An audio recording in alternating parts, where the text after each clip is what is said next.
Hi, I'm Eric Lotzer. Thanks for tuning in. One of the first stops for some visitors to Natchez and the last stop for a lot of residents is the Natchez City Cemetery. And with Natchez's rich and lengthy past, the Natchez City Cemetery is a virtual storybook packed full of the biographies of figures from the pantheon of American folklore. A visit here is a trip through history.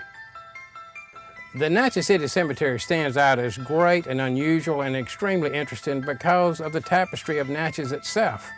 We've been here since 1716. We're the oldest city on the Mississippi River. This cemetery is so complete and so large, now 100 acres, beautiful family lots on terraced hills, public grounds where people could buy one space at a time, baby land where the poor babies that died at birth are buried for free, and then the woods behind Roman Catholic Hill is Potter's Field, and there are about 3,000 people buried back there, unmarked. Historically speaking, this cemetery goes back to the French. We've got French people buried here, and then the Spanish were here, and the British, and all of these people have left families that are buried in this very cemetery. After that, the Confederacy, and then Reconstruction times, and let's face it, carpetbaggers that came here and married Natchez girls, etc. They're all here, right on up through today, with rich and poor, black and white, buried out here. We're standing in the lot of Stephen Minor. He was the last Spanish governor, and he was a Spanish governor here when in 1798 the Spanish lowered the flag and transferred this area of the United States to the United States. His wife is none other than the Yellow Duchess, and she's buried right there with gold in her casket and a big brick and mortar device over her grave to keep it from being robbed.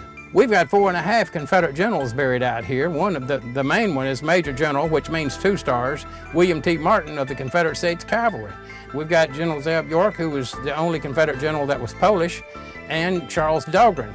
But then there's Robert P. Trabue, who was from Kentucky but married a Natchez girl, and during the war, he was called to Richmond in January of '63 to be promoted to general, and while he was there, he got sick and died. Therefore, I call him 4.5 Confederate generals. This is a lot of the half general that I mentioned, General R.P. Trabue, Old Trib, and his wife and his daughter. Here in Sir Helen 1 is a family lot and the grave of T. Otis Baker, the Confederate States captain who was wounded 3 times in the war. And after the war, he became a very successful attorney here in Natchez. He owned a home called Langolan that's behind, or was behind, where Kmart is now. In the back left corner is James Rogers. That's Uncle Jimmy, his slave, that raised him and went through the war with him and pulled him off the battlefield 3 times to save his life. Captain Baker was the commander of the Confederate veterans the whole time that they had an organization and helped pacify the people of Natchez and get them through the Reconstruction times. We have always had a lot of interesting people, and as a result, the cemetery is even divided into areas such as Roman Catholic Hill, Jewish Hill, African American sections, and we just got so many stories out here that come together. They had to be written down and they had to be documented.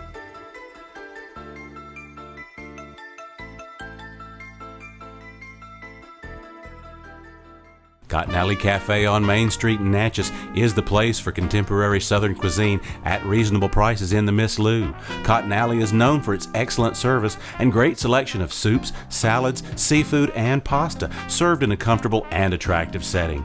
Join your friends for daily lunch and dinner specials that will satisfy your taste buds but not pinch your wallet, and save room for dessert.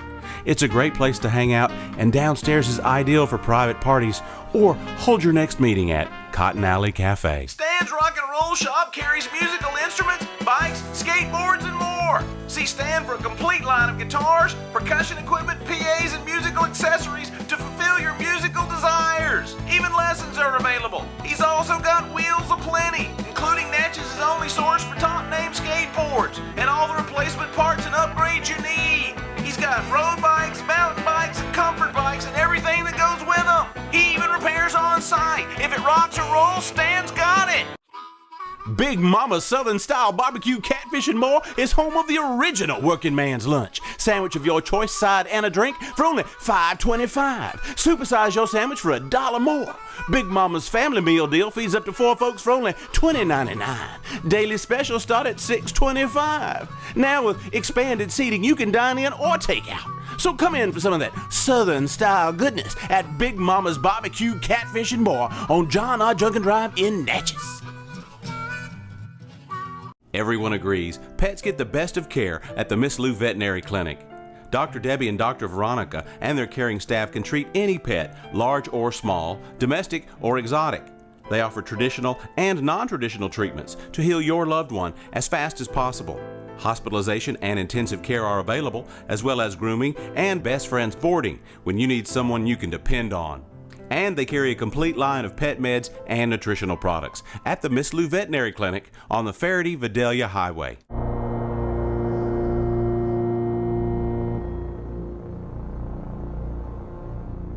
The Natchez City Cemetery is a masterpiece of human sentiment. Shelved here in this garden of stones are memories of the creation of our great nation. One-time Superintendent Don Estes has spent a large portion of his lifetime collecting and documenting these moments of Americana. 15 to 20 years ago, even as a banker, I became so interested in this cemetery that I began to collect stories and do tours out here. And in 1998, I retired from banking early to come out here and serve as a director for 8 years, completed my research, did what I wanted to for the cemetery, retired from the cemetery, and began to put together a book that I now call Legends of the Natchez City Cemetery that's going to do justice for the stories and the people and the tapestry of this cemetery. The reason the book is called Legends of the Natchez City Cemetery, the most interesting cemetery in the South, is the fact that in 2003, a contest was held by Turner South Network, and they showed a lot of interesting cemeteries throughout the South, and by internet vote, we were elected the most interesting cemetery in the South. We've got General John Quitman buried here. People don't realize he led the assault on Chapultepec in the Mexican War that captured Mexico City and ended the war, and guess what? He was the commander of the Marines at the halls of Montezuma. Another reason why we're named the most interesting cemetery in the South is all of the cool stories that are out here. We've got a man sitting in a rocking chair facing Louisiana. We've got gypsies buried standing up.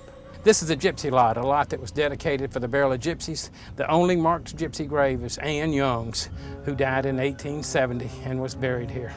According to the book, Bury Me Standing, all gypsies are buried standing up. They never lie down. They're always on the move.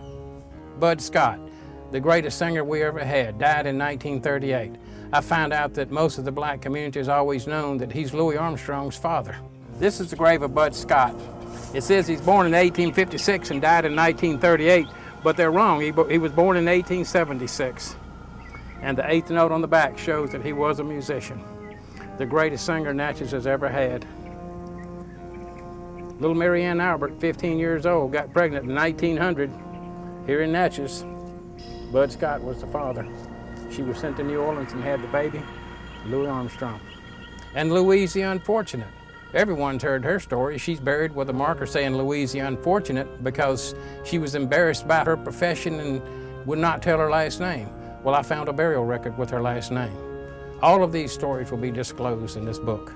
Florence Irene Ford was 10 years old when she died in 1871, and her mother was so distraught about her death that she had her buried in a toe pincher casket with a glass window, buried 6 feet under, the casket surrounded with stuffed animals, and then she had steps built down in the grave to the head of the casket with a glass window there. And every night the mother would come out on her buckboard and descend the steps with a lantern and sit there and read and sing to the little girl that she could see. Since that time, we've had to brick over the glass window because it became unsightly. But the mystery of it all is the fact that you look around and the mother and father are not buried in that lot. What happened to them? I found out that she was a mulatta and he was socially ostracized and finally divorced her. Babyland's an area that was designated from the very beginning for the burial of babies, mostly for the poor people's babies that couldn't afford a place to bury them. They'd bring them over immediately, wrapped in a blanket and bury them.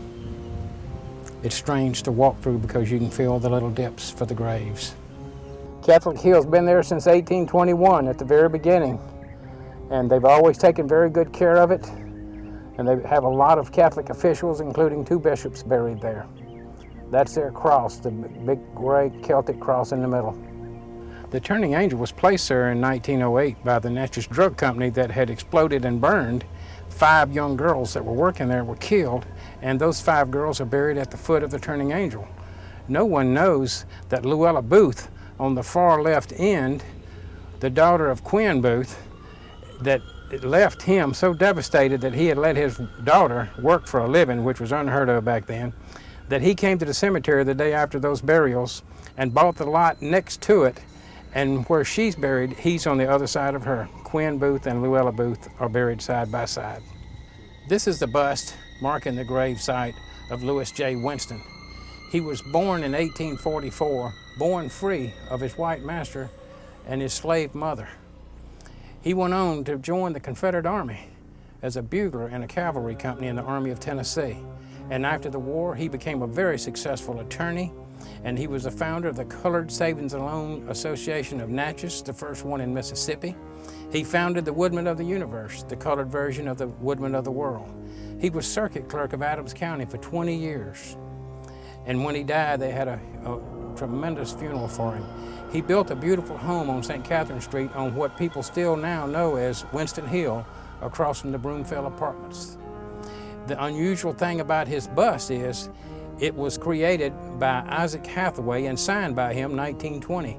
Isaac Hathaway was the first successful African-American sculptor in American history, and he became one because he wanted to do artwork for the people of his race. Isaac Hathaway also created the commemorative $50 for Booker T. Washington and George Washington Carver.